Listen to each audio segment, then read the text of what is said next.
বলছি ও বান্দা, তোমার গুনাহ যদি সমুদ্রের ফেনা রাশি পরিমাণ যদি হয়ে যায়, আমি আল্লাহ রাব্বুল আলামিন সমুদ্রের পানির পরিমাণ মতো ক্ষমা দিয়ে তোমার জন্য বসে আছি। বলেন সুবহানাল্লাহ।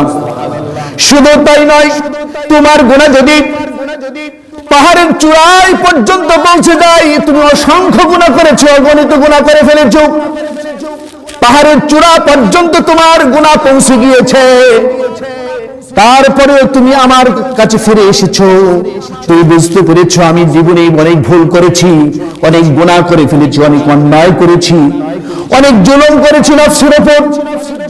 এটা যদি তুমি বুঝতে পারো আর তুমি যদি আমার দরবারে ফিরে আসতে পারো, আমি আল্লাহ রাব্বুল আলামিন আকাশ পরিমাণ ক্ষমা দিয়ে তোমার জন্য বসে আছি। বলেন সুবহানাল্লাহ। আকাশ পরিমাণ ক্ষমার সাগর নিয়ে আল্লাহ রাব্বুল আলামিন আমার আপনার জন্য বসে আছে। সুবহানাল্লাহ জোরে বলবেন না? প্রিয় ভাই আমার, আল্লাহ তাআলা বলেন আমার রহমত সবকিছুকে বেষ্টন করে আছে। আল্লাহর রহমত যদি পৃথিবীর জমিনে না পড়তো তাহলে সবকিছু নষ্ট হয়ে যেত, সবকিছু ধূলিসাৎ হয়ে যেত, ঠিক কিনা? আমার ভাই, আল্লাহ তাআলা তওবাকারীকে খুব ভালোবাসেন। যে ব্যক্তি তওবা করে তাকেও ভালোবাসেন, খুব ভালোবাসেন তিনি তাকেই। আল্লাহ রাব্বুল আলামিন বললেন আলা কুল্লুকুম খাত্তাউন, নবীজি বলেন তোমরা সবাই গুনাহগার, পৃথিবীর মানুষগুলো হচ্ছে সবাই গুনাহগার।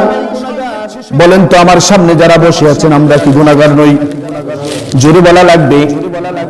প্রিয় ভাই, আমরা সবাই গুনাহগার, গুনাহ করেই যাচ্ছি। আমরা কখন কোন গুনাহ হচ্ছে আমরা জানি না, যদিও বা জানি মানার চেষ্টা করি না। তওবা থেকে, অর্থাৎ তওবা করতে চাই না, গুনাহ থেকে বাঁচতে চাই না। নবীজি বলছেন কম বেশি সবার গুনাহ আছে প্রিয় ভাই, তবে ওই ব্যক্তি হচ্ছে সবচেয়ে সেরা, ওই ব্যক্তি হচ্ছে সবচেয়ে উত্তম।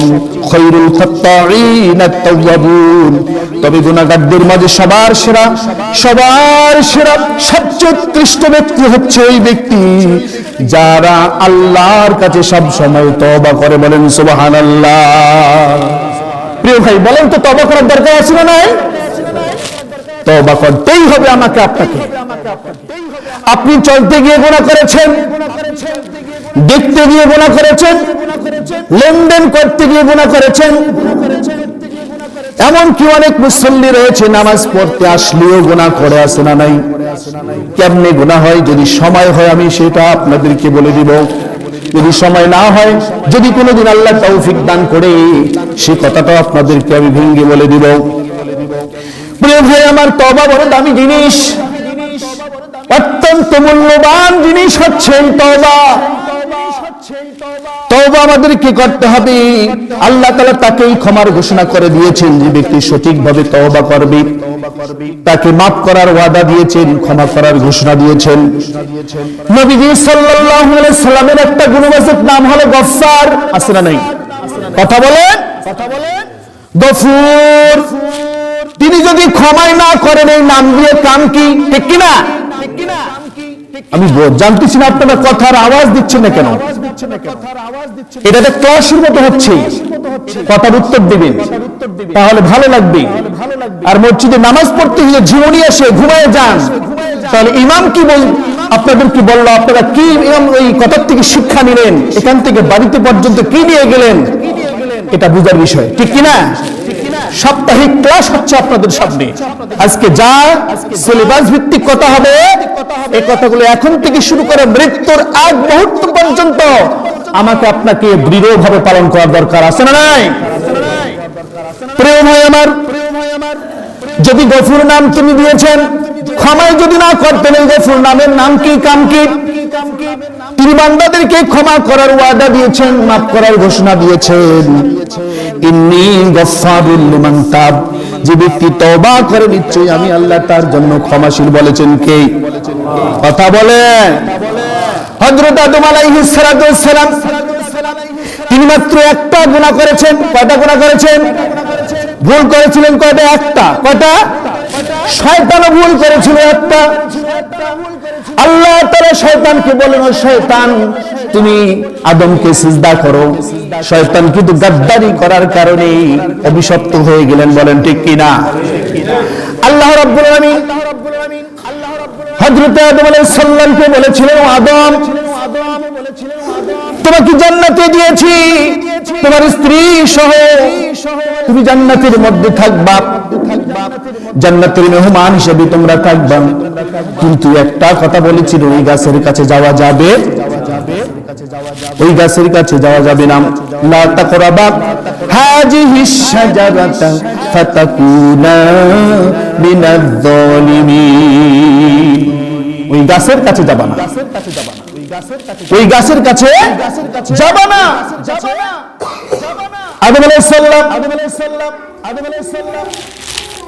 তিনি গাছের কাছে গিয়েছেন, শয়তান ওয়াসওয়াসা দিয়েছে, প্ররোচনা দিয়েছে। শয়তান এসে বলছে, আল্লাহ তাআলা তোমাকে চিরদিনের জন্য এখানে রাখতে চায়, ফেরেশতাদের সম্মান হিসেবে সম্মানিত ভূষিত করতে তোমাকে চাবে না। ওই গাছে যাওয়ার মানা করার কারণে তোমাকে ওই ইজ্জত দেবে না। তুমি যদি ওই গাছের কাছে যাও তাহলে তুমি ইজ্জত পেয়ে যাবা। শয়তানের কুমন্ত্রণা দিয়েছে। আদম আলাইহিস সালাম বুঝতে পারলেন, মনে হয় সেটাই মনে হয়। তিনি যখন এই গাছের কাছে চলে গেলেন, গন্ধম ফল খাইলেন। বলেন তো আল্লাহ নিষেধ লঙ্ঘন করছেন কিনা? জোরে বলা লাগবে। আপনারা মন মরা হয়ে আছেন, শীতে ধরছে মনে হয়।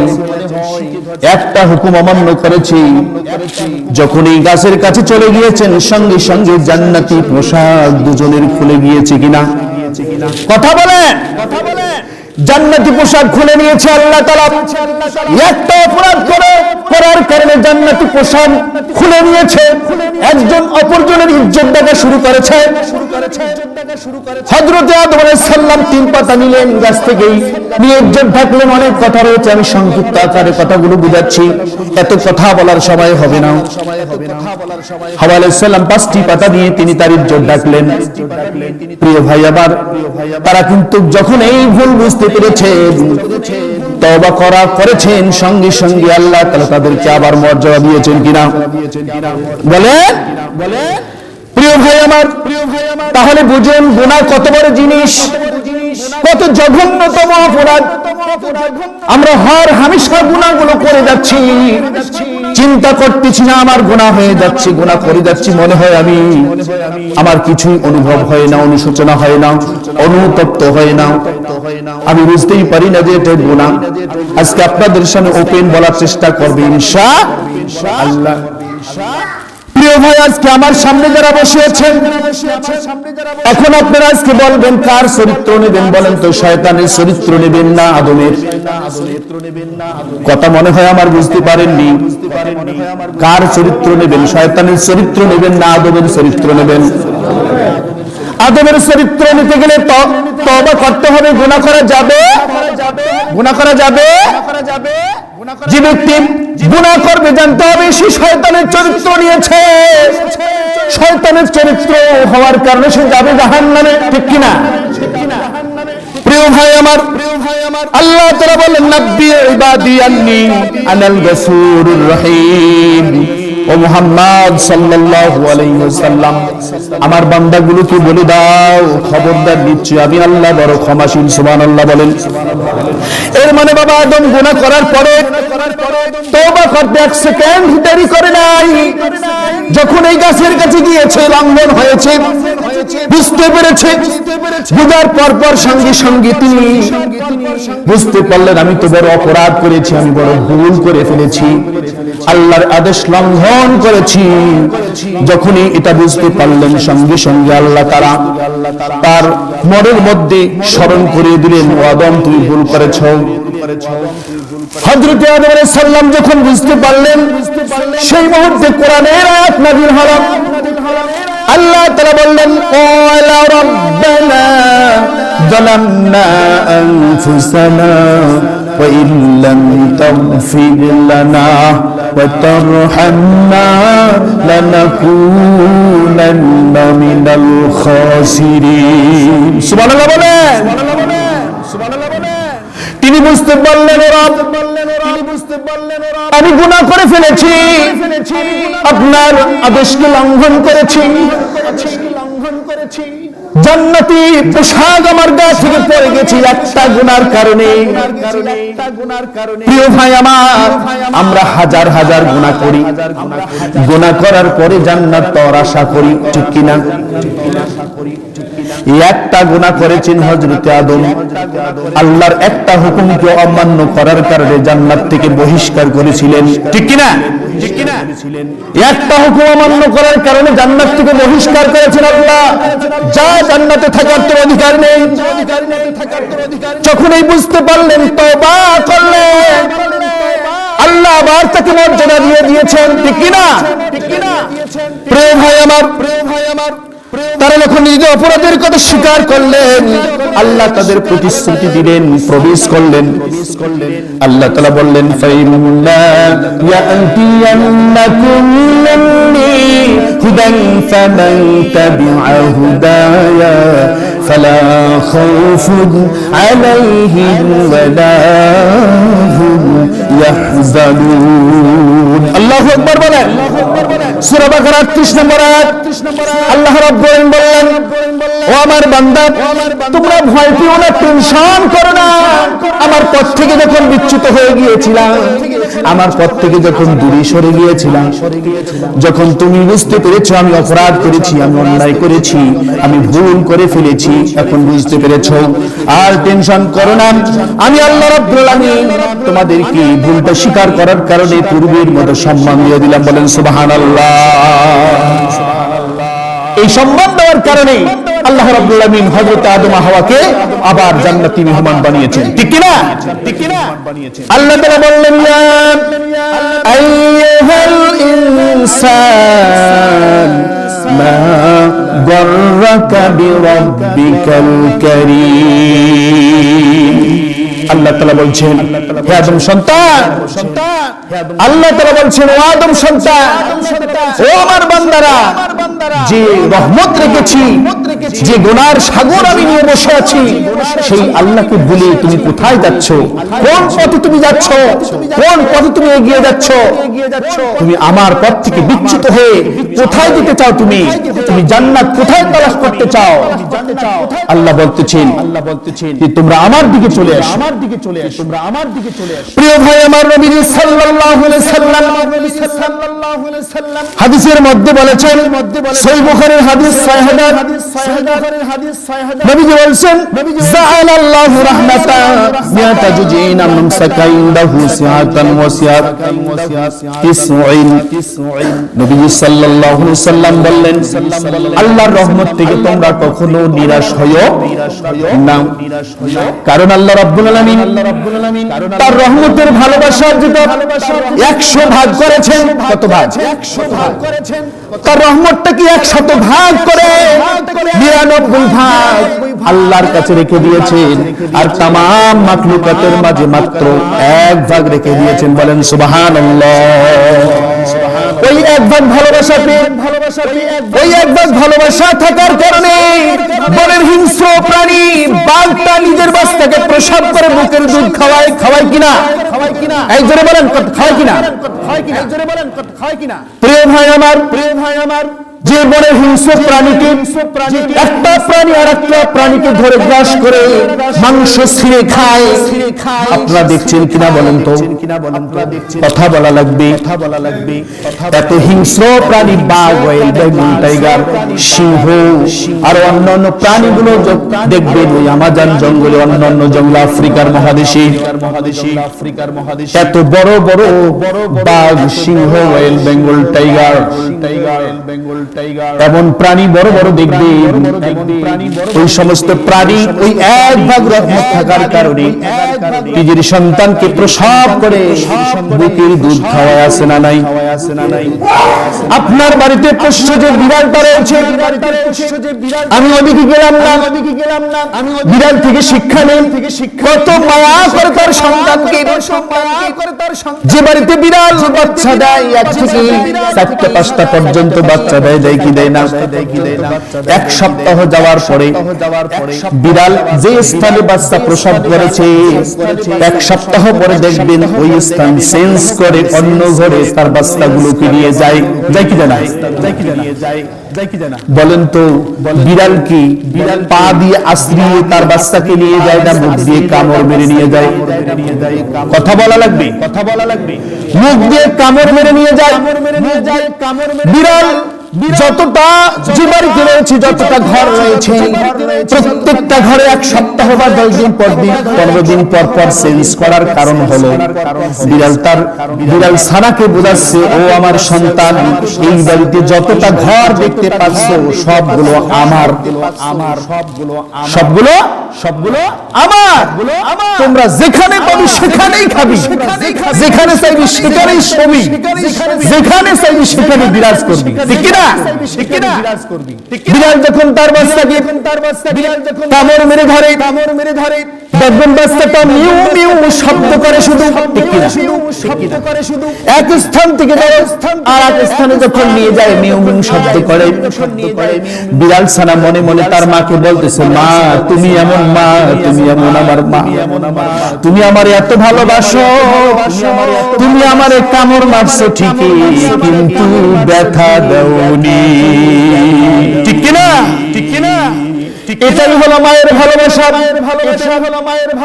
প্রিয় ভাই আমার, 100 ভাগ ভালোবাসার মধ্যে 1 ভাগ মানুষকে দিয়েছেন, পশু পাখিকে দিয়েছেন, সমস্ত প্রাণীকুলকে দিয়ে যদি একটা হিংস্র প্রাণী তার বাচ্চাকে দুধ খাওয়াতে পারে, আগলিয়ে রাখতে পারে, তার সন্তানকে কেউ যদি হামলা করে তিনি দ্রুত দিকে ছেড়ে যান তাকে ধরার জন্য, ঠিক কিনা? যে আল্লাহ রাব্বুল আলামিন 99 ভাগ রহমত নিয়ে বসে আছেন, ওই আল্লাহ বলছেন, ও বান্দা তুমি আমাকে ছেড়ে কোথায় যাও? আমি আল্লাহকে পাওয়ার জন্য আমার রাস্তায় আসো, কোরআন সুন্নাহর রাস্তায় চলে আসো। আল্লাহ রাব্বুল আলামিন বলছেন, ও বান্দা তোমাকে কোথাও যাওয়া লাগবে না, তুমি সঠিকভাবে তওবা করে এখন যদি গুনাহ করেছো এখন তওবা করে তোমাকে এখনই মাফ করে দিব। সুবহানাল্লাহ, আল্লাহ ওয়াদা দিয়েছেন। বান্দা এখন তুমি বুঝতে পেরেছো ভুল করেছো, জিনা করেছো, বিচার করেছো, অন্যায় করেছো, তুমি মানুষকে কষ্ট দিয়েছো, তুমি বুঝতে পেরেছো এখন যে আমি এগুলো ভুল করেছি, তুমি তওবা করো দৃঢ়ভাবে, তওবায়ে নসুহা করো। যদি করতে পারো এই মুহূর্তেই তোমার জীবনের গুনাহ আমি মাফ করে দিই। সুবহানাল্লাহর আওয়াজটা এত কম বললেন। প্রিয় ভাই আমার, আল্লাহ রাব্বুল আলামিন কথা বলেছেন সূরা নিসার 17 নম্বর আয়াতের মধ্যে, আল্লাহ তাআলা বললেন, ইন্নামাত তাওবাতু আলাল্লাহিল্লাযীনা ইয়ামালুনাস সুআ বিজাহালাতিন সুম্মা ইয়াতুবুনা মিন করিবিন ফাউলাইকা ইয়াতুবু আল্লাহু আলাইহিম। আল্লাহ রাব্বুল আলামিন এই কথাটা সুন্দর করে বলে দিলেন। আল্লাহ তাআলা বললেন, আমি আল্লাহ তাদের তওবা এত দ্রুত কবুল করি, এত দ্রুত ভাবে আমি তাকে মাফ করে দেই। যারা ভুল করার পরে তওবা করবে আর ভুল করবে না সিদ্ধান্ত নেবে আমাকে প্রমিস করবেন, আমি আল্লাহ রাব্বুল আলামিন তওবা করার সাথে সাথে তার জীবনের গুনাহগুলো মাফ করে দিয়ে দেই। প্রিয় ভাই আমার, একটু পানি লাগবে। প্রিয় ভাই আমার, তওবা কত গুরুত্বপূর্ণ জিনিস, কত দামি জিনিস। এক ব্যক্তি গুনাহ করেছে, এক ব্যক্তি অনেক অন্যায় করেছে, সে বুঝতে পেরেছে আমি ভুল করে ফেলেছি। মৃত্যুর আগে তার সন্তানদেরকে ডাকলেন, ডাকার পরে সন্তানদেরকে বললেন, সহিহ মুসলিম শরীফের হাদিস 2567 নম্বর হাদিস। হাদিসটি পরে আমি দেখলাম এই ব্যক্তি তার সন্তানদেরকে বললেন, ও সন্তান, হয়তো আমি আর বাঁচব না, আমি কিন্তু কিছুদিনের মধ্যে হয়তো দুনিয়া ছেড়ে চলে যাব, তবে আমি তোমাদেরকে একটা ওসিয়ত করে যাচ্ছি। সে ওসিয়তটা হলো আমি যখন মৃত্যুবরণ করব আমার লাশটা কাফন দিয়ে পেঁচায়া কবরে রেখো না, কিছু খড়কুটো জোড়ো করে আমাকে জ্বালিয়ে ছাই ভস্য করে তারপরে ওই ছাইগুলো যখন ঝড় হাওয়া হবে জলোচ্ছ্বাস হবে, ওই ছাইগুলো তোমরা বিভিন্ন কোণে ছিঁড়া ছিটিয়া দিবা যেন আমার দেহের নিচ্ছিন্ন চিহ্নগুলো কেউ খুঁজে না পায়। তার চিন্তা এরকমের লোকটা যদিও বা মুসলিম ছিল কিন্তু মুমিন ছিল না ভালো, ইমানের দুর্বলতা ছিল তার মাঝে। লোকটা তখন মারা গেলেন, তার সন্তানেরা তার লাশটা পোড়ালেন, ওই ছাইগুলো টুকরা করে নিয়ে অপেক্ষা করতেছেন কবে জলোচ্ছ্বাস হবে, কবে প্রচন্ড বাতাস হবে। সেদিনেই ওই ছাইগুলো বিভিন্ন জায়গায় ছড়িয়ে ছিটিয়ে দিবে যেন কোনো অংশ কেউ খুঁজে যখন এই কথা বললেন বলেন নবী সাল্লাল্লাহু আলাইহি সাল্লাম ক্বালা তাআলা ফিল আরদি আবদি মা খাসতি ফাইদান হুয়া কায়িম। নবীজি বললেন আল্লাহ তাআলা বলেন ও জমিন আমার বান্দা আমার ভাই নিজের দেহকে নিজের তোয়াক্কা না করেছে, নিজের দেহের মায়া করে নাই, গুনাহটাকে গুরুত্ব দিয়ে তার দেহটাকে পুড়িয়ে ফেলেছে। আর দেরি করো না, তোমরা চলে যাও। আল্লাহ রাব্বুল আলামিন সঙ্গে সঙ্গে জমিনকে অর্ডার করলেন, তোমার জমিন তোমার বুকের উপরে যতটা বালিকণা পড়েছে, যতটা ছাই পড়েছে, কে কোথায় আছো সঙ্গে সঙ্গে আমাকে ফিরিয়ে দাও, সবগুলো ফিরিয়ে দাও।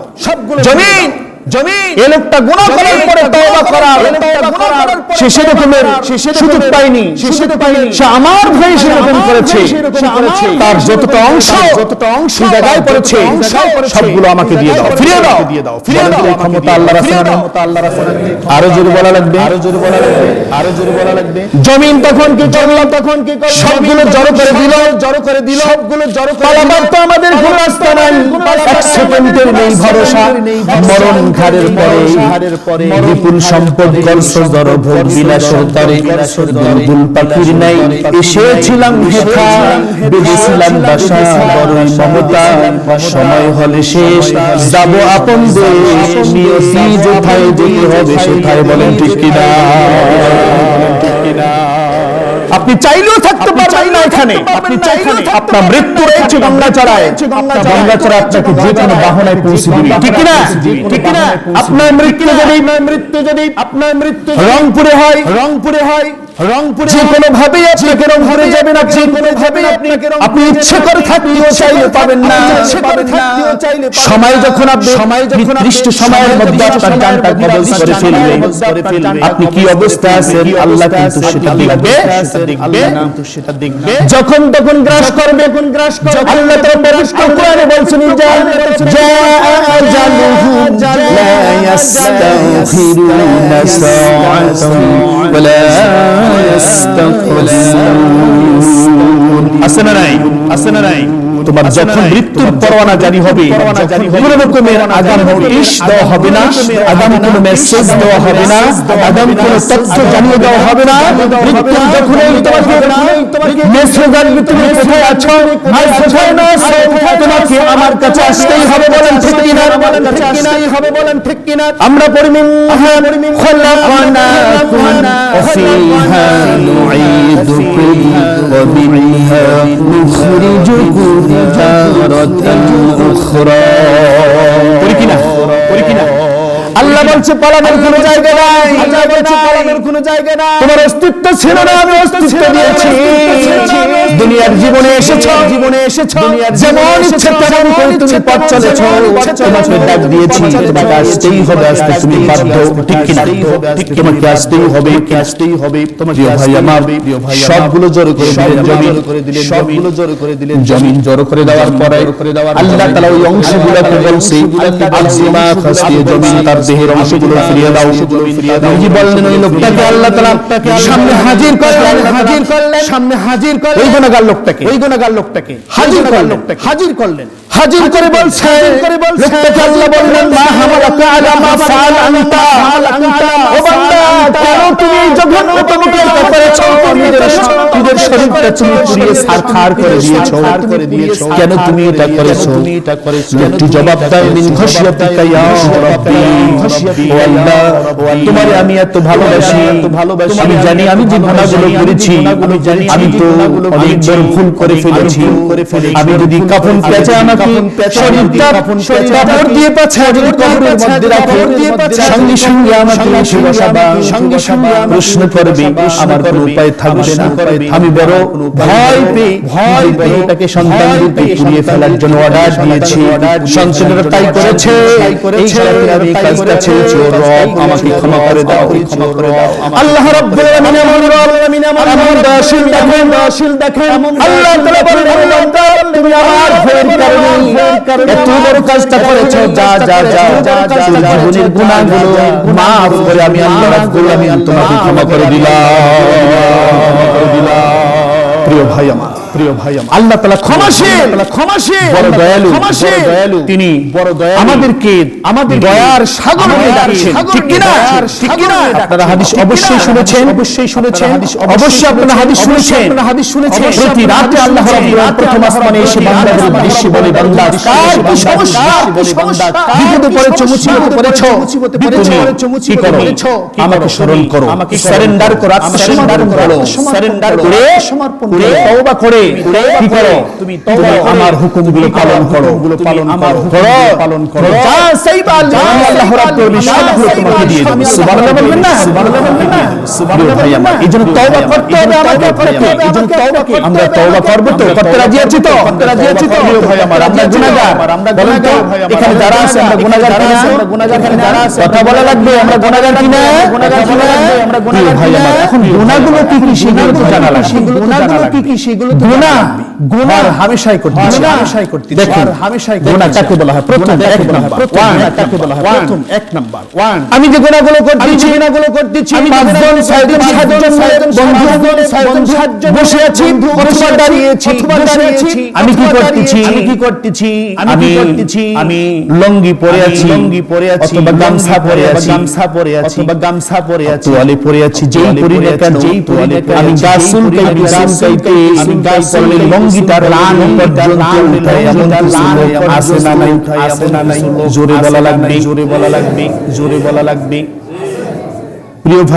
প্রিয় ভাই যদি আপনার হাঁটুর উপরে উঠে যায়, এটা হয় কবিরা। কথা বলেন কবিরা। কোন মুসলমানের সন্তান পুরুষদেরকে বলছি, মহিলাদেরকে বলছি, মা বোনদেরকে বলছি, আমার সামনে যারা বসে আছেন সুন্দর চেহারার মানুষগুলো মুসলমান, আমি বলতেছি গুনাহ কাকে বলে? আপনি আমি বলতেছি লুঙ্গিটা হাঁটুর উপরে উঠাইছেন, সঙ্গে সঙ্গে একটা কবিরা গুনাহ হয়েছে। নাউজুবিল্লাহ। বলেন তো কবিরা গুনাহ, এটা কবিরা গুনাহ যে হয়েছে এটা তওবা ছাড়া কি মাফ হবে? এটা তওবা বলেন মাফ হবে। আপনারা এলাকায় রয়েছেন, চাষাবাদ করেন, আমার সামনে অনেক ভাই অনেক বাবা বসে আছে, যখন জমিনে চাষ করেন জমিটা একদম কাঁচা করে কাজ করতে এরকম মানুষ আমার সামনে আছে না নাই? আরো জোরে বলা লাগবে, আছে না নাই? আরো জোরে প্রিয় ভাই, আপনি কবিরা গুনাহ করেছেন। যতই নামাজ পড়েন, যতই আপনি আমল করেন না কেন, যদি গুনাহ করেন নামাজ দরবারে কোনো দাম নাই। আল্লাহ তাআলা বলেন 17 টাকা বলেন, 17 টাকা বলেন, জোরে বলা লাগবে। 17 টাকা ফরজ, 17 টাকা ফরজ। এই 17 যদি কেউ উঠে দেয়, আল্লাহর হুকুমটা লঙ্ঘন করছে কিনা? কথা বলা লাগবে। তাহলে আজ থেকে আমাকে কথা দিই, আজ থেকে আমাকে কথা দিই, আজ মুহূর্ত পর্যন্ত কারা ঠিকভাবে রাখবেন, আমাকে ওয়াদা দিন, হাত উঠান। হাঁটুর উপরে কাপড় তোলা যাবে, হাঁটুর উপরে কাপড় তুলে কাজ করা যাবে। আপনার বাড়িতে মেহমান এসেছে, হঠাৎ করে আপনার স্ত্রী আপনার স্ত্রী হঠাৎ করে বলল কি রে আব্দুর রহমান বলল কি রে আব্দুর রহমান বাড়তি মেহমান এসেছে দাম পাড়া লাগবে মেহমান এসেছে দাম তাড়াতাড়ি করে গাছের মধ্যে ডাব পেরে দে সন্তানটা পেরে যখন এই কথা শুনেছি লঙ্গি কাসা করে সাতটা লঙ্গি কাসা আছে না নাই উঠছে ও মা ও বাবা ও যখন আপনি কথা বলেছেন ওই সন্তানের কবিরা গুনাহ হয়েছে আপনি সন্তানের কবিরা গুনাহ একটা কবিরা গুনাহ করার কারণে জাহান্নামী হয়েছে এমন হাদিস আছে না নাই হাদিস আছে এই যে প্রস্তাব করে পারি নাই এই যে প্রস্তাব করে পবিত্রতা অর্জন করে নেই যার কারণে নবী সাল্লাল্লাহু আলাইহি ওয়াসাল্লাম সাহাবাদেরকে নিয়ে যাচ্ছেন সাহাবাদেরকে নিয়ে যাচ্ছেন হাদিসে কুদসির মধ্যে পড়লাম হাদিসে কুদসি ভাই আমার শরীফের মধ্যে হাদিসে এসেছে ও ভাই আমার নবীজি যাচ্ছেন নবীজি কবর দেখতে পেলে কবর দেখতে পেলে একবারে নতুন কবর নবীজি সাহাবাদের কি বলছেন এই কবর দুটিতে আযাব হচ্ছে সাহাবারা বললেন না ইয়া রাসূলুল্লাহ আমরা জানি না আমরা বললেন দুটি কবর পুরাতন নতুন তাহলে বুঝতে হবে নবী করিম সাল্লাল্লাহু আলাইহি ওয়াসাল্লাম সাহাবা তারা ছিলেন এই দুজন ছিলেন কেন আযাব হচ্ছে কেন নবীকে প্রশ্ন করলেন সাহাবারা কেন আযাব হচ্ছে আমরা কেন আযাব হচ্ছে নবীজি বললেন একজন কার হচ্ছে আযাবের একজন কার সবাই সগোলখোর ছিলেন যত সমালোচনা হয়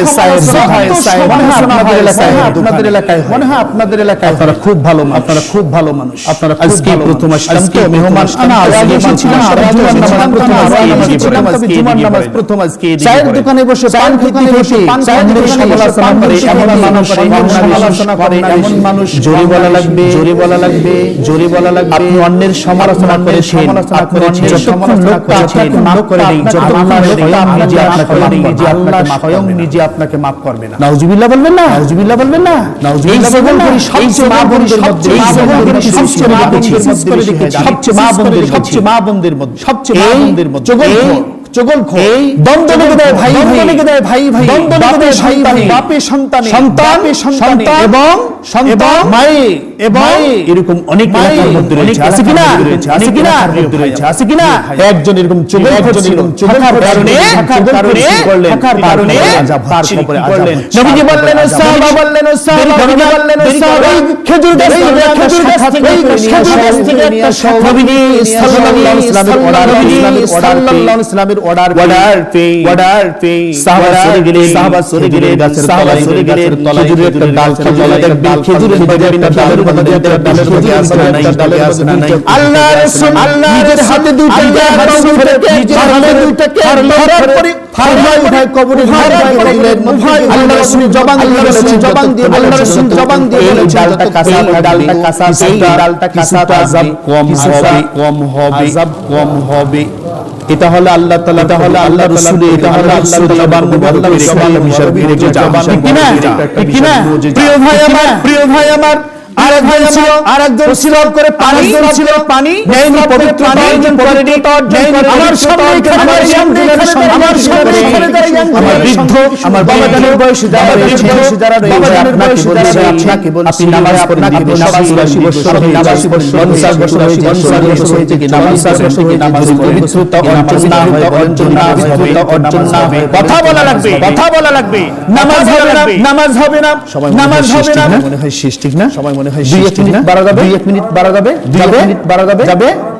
যাবে প্রিয় ভাই মারে পবিত্র বলছি ধারাবাহিক আমি যে বিষয়ের কথা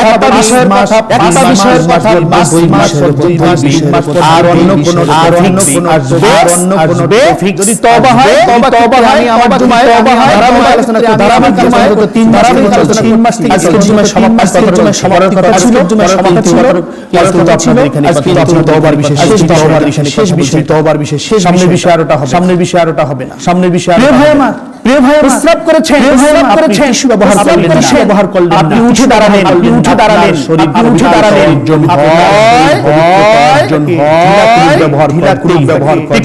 ব্যবহার ঠিক কিনা প্রস্রাব করেই উঠলেন মানুষের থলির উপরে যে নার্ভ রয়েছে একদম বৈজ্ঞানিক মানুষ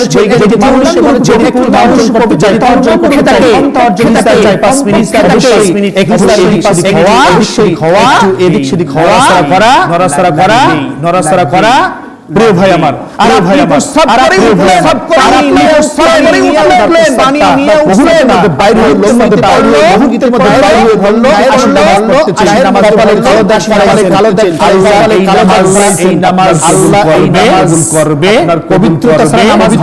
নামাজ হয় এই জোরে বলা লাগবে এই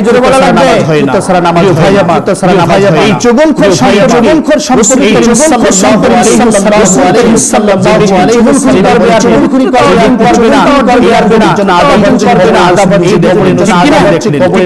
সামনে যেটা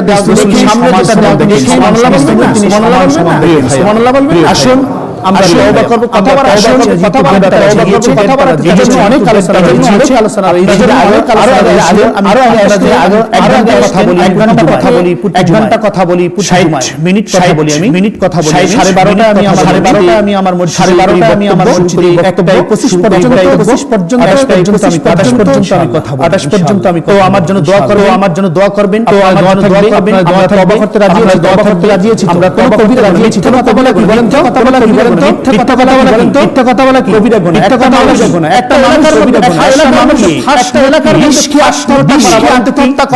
আত্মহত্যা করা বলেন গুনাহে 20 কে মারা গেল আপনার এলাকায় মারা গেল আপনার এলাকার একজন ভালো মানুষ নামাজ পড়ে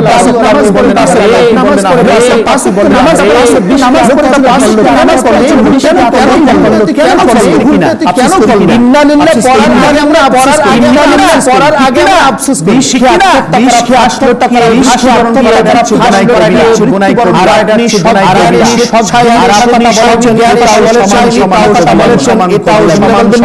বলবেন না ওই লোকটার একবার মারা গিয়েছে মারা গিয়েছে আপনি আফসোস করলেন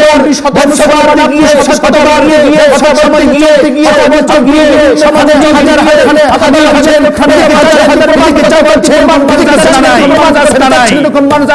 একবার ফাঁসি দিয়ে মারা গিয়েছে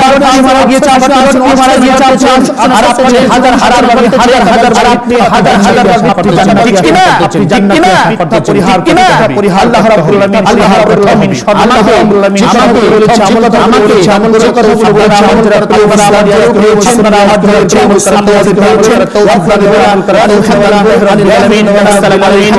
আমাদের